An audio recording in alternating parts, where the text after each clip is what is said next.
నమస్కారం. ఆన్లైన్లో జాబ్స్ కోసం అప్లై చేసి అసలు మన రెజ్యూమే ఎవరైనా చూస్తున్నారా లేదా అని విసుగొచ్చిందా?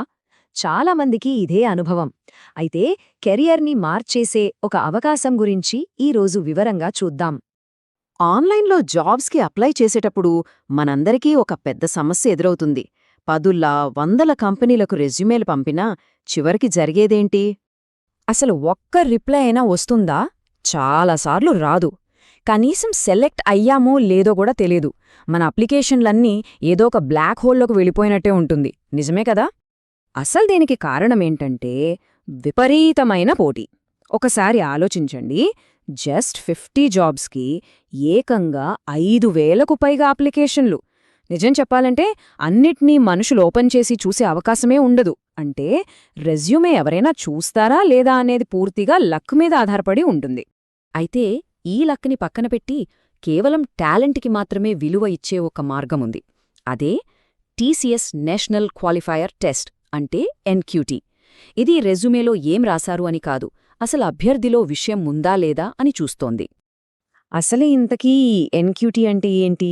సింపుల్గా చెప్పాలంటే ఇది టీసీఎస్ ప్రతి సంవత్సరం పెట్టే ఒక ఎంట్రన్స్ టెస్ట్. దీని స్పెషాలిటీ ఏంటంటే ఇక్కడ అప్లికేషన్ని చూస్తారో లేదో అనే టెన్షనే ఉండదు. స్కోరే అంతా నిర్ణయిస్తుంది. స్కోరే బలం. ఇప్పుడు చాలా ఇంపార్టెంట్ విషయం, అర్హత. ఈ రూల్స్ కొంచెం స్ట్రిక్ట్గా అనిపించచ్చు, కానీ అసలు మ్యాజిక్ అంతా ఇక్కడే ఉంది. ఎందుకంటే ఎవరైతే అర్హులుగా ఉంటారో వాళ్లకు కాంపిటీషన్ చాలా వరకు తగ్గిపోతుంది. మొత్తం 4 కీలకమైన ఫిల్టర్లు ఉన్నాయి. ఫస్ట్, డిగ్రీ బీఈ లేదా బీటెక్ లాంటి ఫుల్ టైం టెక్నికల్ కోర్స్ చేసి ఉండాలి. రెండోది, వయస్సు 18 నుండి 28 మధ్య ఉండాలి. ఏజ్ రిలాక్సేషన్ అస్సలు లేదు. మూడోది, రీసెంట్ గ్రాడ్యుయేట్ అయి ఉండాలి. అంటే 2024, 25 లేదా 26 పాస్అవుట్స్ మాత్రమే. ఇక నాలుగోది చాలా ఇంపార్టెంట్, 10th, ఇంటర్, డిగ్రీ ఇలా ప్రతి దాంట్లో మినిమం 60% మార్కులు కంపల్సరీగా ఉండాలి. ఈ 60% రూల్ ఎంత స్ట్రిక్ట్గా ఉంటుందో ఈ టేబుల్ చూస్తే అర్థమవుతుంది. ఇక్కడ చూడండి, క్యాండిడేట్ ఏకి అన్నింటిలో 60% పైన ఉన్నాయి, సో వాళ్లు ఎలిజిబుల్. కానీ క్యాండిడేట్ బి విషయం చూడండి, 10th, డిగ్రీలో మంచి మార్కులే ఉన్నా ఇంటర్లో జస్ట్ 59% వచ్చాయి. అంతే, వాళ్లు నాట్ ఎలిజిబుల్. ఒక్క పర్సెంటేజ్తో అవకాశం పోయినట్టే. సో పాయింట్ ఏంటంటే ఈ స్ట్రిక్ట్ రూల్స్ వల్ల చాలామంది ఫిల్టర్ అయిపోతారు. ఒకవేళ ఈ అన్ని అర్హతలు ఎవరికైతే ఉంటాయో వాళ్లకు జాబ్ వచ్చే ఛాన్స్ చాలా ఎక్కువ. ఇదొక రకంగా పెద్ద అడ్వాంటేజ్ అన్నమాట. సరే, ఈ ఫిల్టర్స్ అన్నీ దాటి ఎన్క్యూటీ ఎగ్జామ్ రాశారనుకుందాం.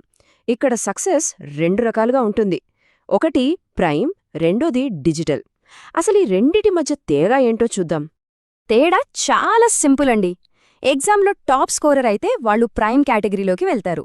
అంటే ఇంకా ఛాలెంజింగ్గా ఉండే రోల్స్, ఎక్కువ శాలరీ ప్యాకేజ్ వస్తుంది. అదే జస్ట్ ఎగ్జామ్ పాస్ అయి టాప్ స్కోరర్ కాకపోతే డిజిటల్ కేటగిరీలోకి వస్తారు. ఇక్కడ standard freshers jobs, normal salary ఉంటుంది.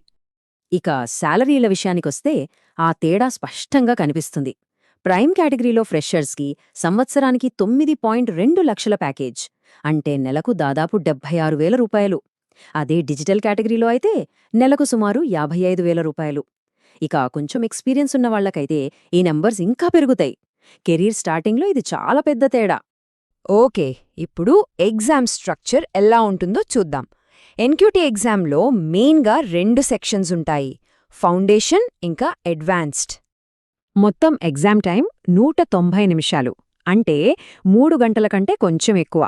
ఇందులో ఫౌండేషన్ సెక్షన్కి 75 నిమిషాలు, ఇక అసలైన ఛాలెంజ్ ఉండే అడ్వాన్స్డ్ సెక్షన్కి దాదాపు 2 గంటల టైం ఉంటుంది. ఈ 2 సెక్షన్లు ఒకేసారి ఒకే రోజు జరుగుతాయి. ముందుగా ఫౌండేషన్ సెక్షన్. ఇక్కడ బేసిక్స్ టెస్ట్ చేస్తారు. మ్యాథ్స్, ఇంగ్లీష్, రీజనింగ్ నుంచి క్వశ్చన్స్ వస్తాయి. గమ్మతేంటంటే ఇవన్నీ దాదాపు 10th క్లాస్ లెవెల్లోనే ఉంటాయి. సో ఫండమెంటల్ స్ట్రాంగ్గా ఉంటే ఈ సెక్షన్ క్లియర్ చేయడం పెద్ద కష్టమేమీ కాదు. ఇక అసలు విషయం, అడ్వాన్స్డ్ సెక్షన్. ఇది కొంచెం టఫ్గా ఉంటుంది. ఇందులో అడ్వాన్స్డ్ క్వాంటిటేటివ్, రీజనింగ్ నుంచి 15 క్వశ్చన్స్, వాటితో పాటు 3 అడ్వాన్స్డ్ కోడింగ్ ప్రాబ్లమ్స్ ఉంటాయి. కోడింగ్లో మెయిన్గా అరేస్, స్ట్రింగ్స్, సార్టింగ్, సర్చింగ్ లాంటి టాపిక్స్ మీద ఫోకస్ చేయాలి. ఓకే, ఇప్పుడు అందరూ వెయిట్ చేస్తున్న సెక్షన్కి వచ్చేసాం. అసలు ఈ ఎగ్జామ్కి ఎలా అప్లై చెయ్యాలి? స్టెప్ బై స్టెప్ చూద్దాం. ఈ డేట్స్ చాలా జాగ్రత్తగా గుర్తుపెట్టుకోవాలి. అప్లికేషన్స్ ఆల్రెడీ ఓపెన్ అయ్యాయి. Last date March 20. కానీ ఇక్కడొక ఇంట్రెస్టింగ్ పాయింట్ ఉంది. ఎగ్జామ్స్ మార్చ్ 10 నుంచే స్టార్ట్ అవుతాయి. అంటే ఎంత ఫాస్ట్గా అప్లై చేస్తే అంత తొందరగా ఎగ్జామ్ రాసే ఛాన్స్ ఉంటుంది. సో అస్సలు లేట్ చేయొద్దు. అప్లికేషన్ ప్రాసెస్ చాలా సింపుల్. అఫీషియల్ DCS NQT లింక్కి వెళ్ళాలి. కొత్త యూజర్ అయితే రిజిస్టర్ నౌ మీద క్లిక్ చేయాలి. ఆ తర్వాత ఐటీ కేటగిరీని సెలెక్ట్ చేసుకోవాలి. ఫామ్లో డీటెయిల్స్ అన్నీ జాగ్రత్తగా ఫిల్ చేసి లాస్ట్లో దగ్గర్లో ఉన్న 3 ఎగ్జామ్ సెంటర్స్ని ప్రిఫరెన్స్గా ఇవ్వాలి. అంతే. అప్లై చేసేటప్పుడు కొన్ని టెక్నికల్ టిప్స్ గుర్తుంచుకోండి. గూగుల్ క్రోమ్ లేదా ఇంటర్నెట్ ఎక్స్ప్లోరర్ బ్రౌజర్ మాత్రమే వాడండి. వేరేవి సరిగా పనిచేయకపోవచ్చు. వీలైతే ల్యాప్టాప్ లేదా డెస్క్టాప్లోనే అప్లై చేయండి. ఒకవేళ మొబైల్లో అప్లై చేస్తూ ఏదైనా పేజీ స్టక్ అయితే వెంటనే బ్రౌజర్ని డెస్క్టాప్ సైట్ మోడ్లోకి మార్చి ట్రై చేయండి. చివరిగా ఒక విషయం. ఈ ఎగ్జామ్ రాయడానికి అస్సలు భయపడాల్సిన పని లేదు. అయ్యో ప్రిపరేషన్ సరిగా అవ్వలేదే అనిపించినా సరే ధైర్యంగా అప్లై చేసి రాయండి. ఎందుకంటే ఈసారి క్లియర్ చేయకపోయినా వచ్చే ఏడాదికి ఒక మంచి ఎక్స్పీరియన్స్ వస్తుంది. అది గెలుపుకి ఇంకా దగ్గర చేస్తుంది. సో ఒక్కసారి ఆలోచించండి. మొదటి ఇంటర్వ్యూ కాల్ అనేది లక్ మీద ఆధారపడాలా లేక స్కిల్స్ మీద ఆధారపడాలా? NQT అనేది స్కిల్స్తో భవిష్యత్తును రాసుకునే అవకాశమిస్తోంది. నిర్ణయం తీసుకోవాల్సింది మనమే.